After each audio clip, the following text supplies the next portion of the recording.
अगर हमारे दिन की शुरुआत एक बिखरे हुए कमरे से हो और एक ऐसा ही बिखरा हुआ बेड हो जो हमें यह बताता हो कि एक होम मेकर का दिन कितनी जिम्मेदारियों के साथ शुरू होता है।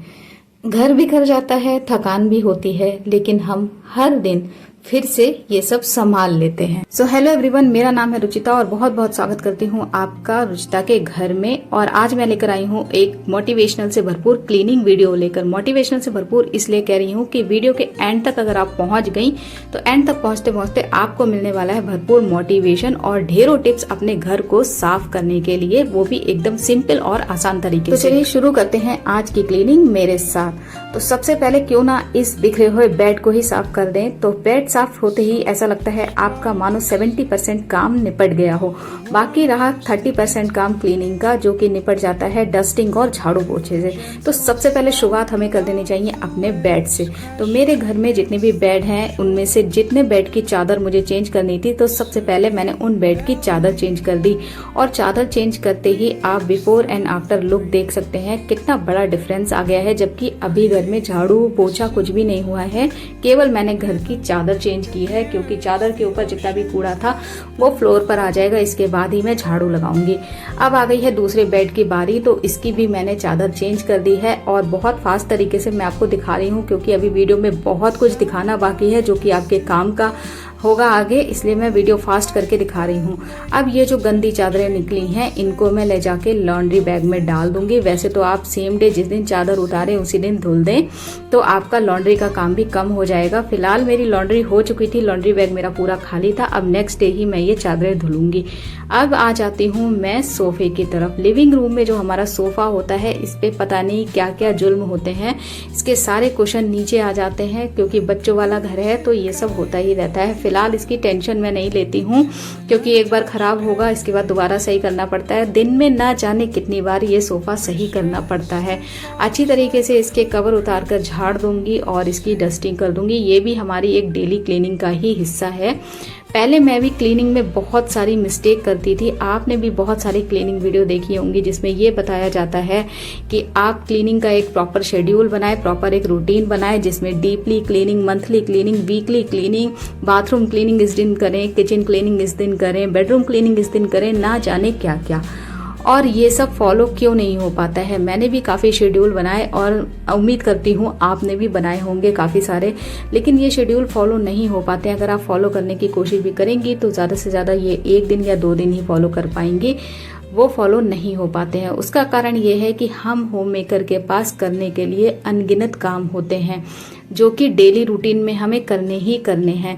और वो सारे काम हमें करने होते हैं हमारे आसपास जो भी हमारे लोग हैं, हमारे फैमिली मेंबर्स हैं, उनसे रिलेटेड। उन्हें किस टाइम पे बाहर जाना है, किस टाइम पे वापस आना है, किस टाइम पे उन्हें क्या चीज़ चाहिए, उनका लंच, उनके कपड़े, उनका ब्रेकफास्ट, सब कुछ देखना पड़ता है, जिसमें हमारा पूरा दिन चला जाता है।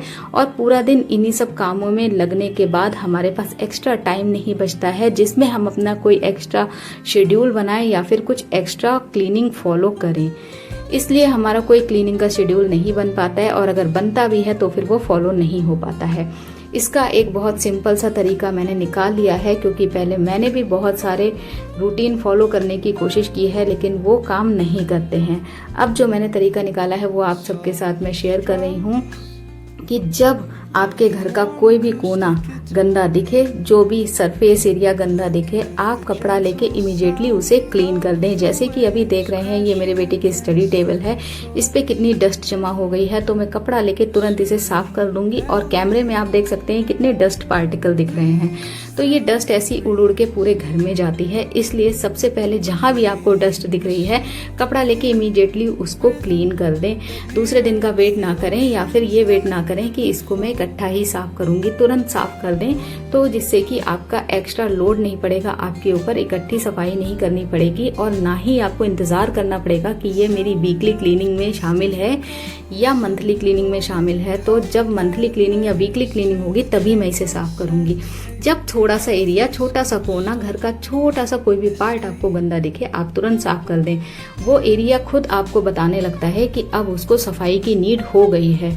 वो खुद आपको बताता है, बस आपको देखने की जरूरत है और थोड़ा मोटिवेट होने की जरूरत है। तो मोटिवेशन आप मेरी वीडियो से ले लिया करो और नेक्स्ट चलिए देखते हैं जिससे घर हमारा काफ़ी गंदा लगता है, वो है हमारे जो फुट मैट होते हैं। तो ये सारे फुट मैट मैं उठा करके क्लीन करने डालूंगी, क्योंकि हम क्या इंतज़ार करते हैं कि हम ये देखते हैं हमारे फुट मैट जब ज़्यादा गंदे हो जाएंगे तभी मैं इनको साफ़ करूंगी। तो मेरे साथ बिल्कुल तरीका उल्टा है। अभी तो मुझे वीडियो बनानी थी इसलिए मैं आपको इकट्ठा साफ करके दिखा रही हूँ, नहीं तो मैं क्या करती हूँ, मैं सर्फ घोलती हूँ पानी में और राती में एक फुट मैट, घर का कोई भी एक फुट मैट उसमें भिगा देती हूँ और सुबह जब नहाने जाती हूँ तो उसको ब्रश से रगड़ के डाल देती हूँ। आप यकीन मानिए कम मेहनत में, बहुत ही कम एफर्ट लगाए, बहुत ही आसानी तरीके से मेरे फुट मैट साफ हो जाते हैं और बिल्कुल भी थकान नहीं होती है। जब आप इकट्ठा ही कोई चीज़ काम करने बैठेंगे तो उसमें आपके बहुत ज़्यादा मेहनत लगेगी और आपकी एनर्जी भी लो हो जाएगी। काम को करते करते आप दूसरा काम करने के लायक नहीं बचेंगी। तो ये वीडियो में दिखाने के लिए मैंने इस तरीके से सारे फुटमेट आपको साफ करके दिखाए हैं। और ये देखिए वाइपर से साफ करेंगी तो बहुत ही इजीली से साफ हो जाएंगे। मैं एक एक करके साफ करती हूँ। अगर रात में भिगाना भूल जाती हूँ तो मैं सुबह एक फुटमेट भिगा देती हूँ और जब बाथरूम में नहाने जाती हूँ तब उसको रगड़ के डाल देती हूँ। और मशीन में मैं फुटमेट नहीं धुलती हूँ क्योंकि मशीन में धुलने पर मेरे बहुत सारे फुटमेट खराब हो गए थे। इस तब से मैं हाथ से धुलना मैंने शुरू कर दिया है। अब बात कर लेते हैं एक सबसे बड़े काम की। इसके बाद मैं इस वाले काम के बाद मैं आपको बहुत ही इंपॉर्टेंट चीज दिखाऊंगी वीडियो के लास्ट में, तो जरूर बने रहिएगा वीडियो के एंड तक। ये होता है हमारा कपड़ों का काम जो कभी नहीं समझता है। कपड़े धो लो, फोल्ड कर लो, लेकिन तब भी कपड़े ढेर लगे रहते हैं। आयरन के लिए कपड़े ढेर लगे रहते हैं और मेरे साथ भी हो गए थे काफ़ी कपड़े ढेर, क्योंकि इससे एक दिन पहले मैंने मशीन लगाई थी और नेक्स्ट डे मैं फोल्ड करती हूँ। जिस दिन मशीन लगाती हूँ उसके नेक्स्ट डे कपड़े मैं फोल्ड करती हूँ, तभी आयरन करती हूँ, तो मेरा लोड नहीं बढ़ता है मेरे ऊपर। मेरे कपड़े जो आप ये तय बने देख रहे हैं, ये मैं जब किचन में कुकिंग करने गई थी उससे पहले मैं सारे कपड़े फोल्ड करके रख गई थी। किचन का काम निपटा के मैं रूम में आई हूँ और इसके बाद फिर से मैंने ये कपड़े उठा के अलमारी में लगा दिए हैं। मिनटों का, केवल मिनटों का काम है सफाई करने का। अगर आप काम को स्टेप बाय स्टेप थोड़े थोड़े टुकड़ों में बांट के करेंगी, यकीन मानिए बिल्कुल भी आपके ऊपर लोड नहीं पड़ेगा और बिल्कुल भी आपको थकान महसूस नहीं होगी। किचन में जाने से पहले मैं कपड़े फोल्ड करके रख गई थी। किचन से आने के बाद मैंने उठा के सारे कपड़े उनकी जगह पर लगा दिए और मिनटों में मेरा ये बेड खाली हो गया है और क्लीन हो गया है।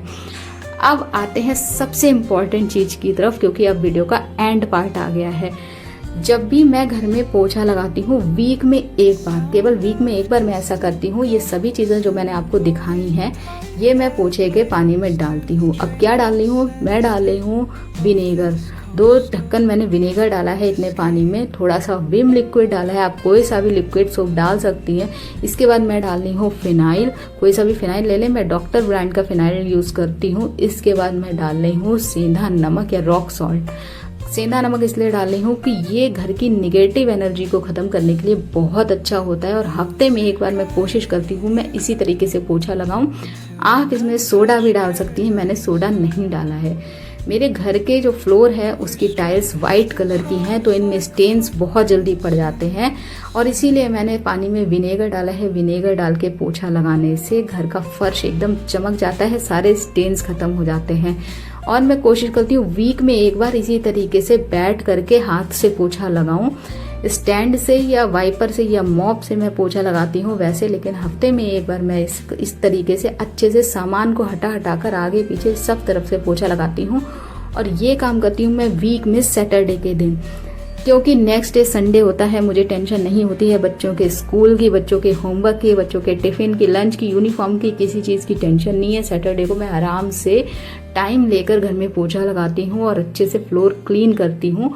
और जो मैंने सॉल्यूशन बताया था, इस सॉल्यूशन से फ्लोर एकदम क्लीन हो जाता है। आप देख सकते हैं मेरा घर पूरा क्लीन हो चुका है। अब आ गए हैं हम वीडियो के एंड तक। तो एक वीडियो में सब कुछ दिखाना पॉसिबल नहीं होता है। ये मैंने केवल आपको डेली क्लीनिंग दिखाई है, जो डेली रूटीन में हम क्लीनिंग करते हैं, वो भी कुछ कुछ क्लिप्स दिखाई हैं। अगर आप चाहते हैं डिटेल वीडियो या फिर डीप क्लीनिंग की वीडियो तो मुझे कमेंट कर देना, मैं वीडियो बना दूंगी। और आज की सफाई का काम मैं यहीं पे एंड करती हूँ। अगर वीडियो थोड़ी सी भी मोटिवेशन से भरपूर लगी हो या अच्छी लगी हो तो एक लाइक देकर जाना। बहुत ज़्यादा मेहनत लगती है वीडियो बनाने में। सब्सक्राइब कर लेना अगर नए हो चैनल पर, और वीडियो को शेयर भी कर देना। तो चलिए मिलती हूँ नेक्स्ट वीडियो में, तब तक अपना ध्यान रखिए, खुश रहिए।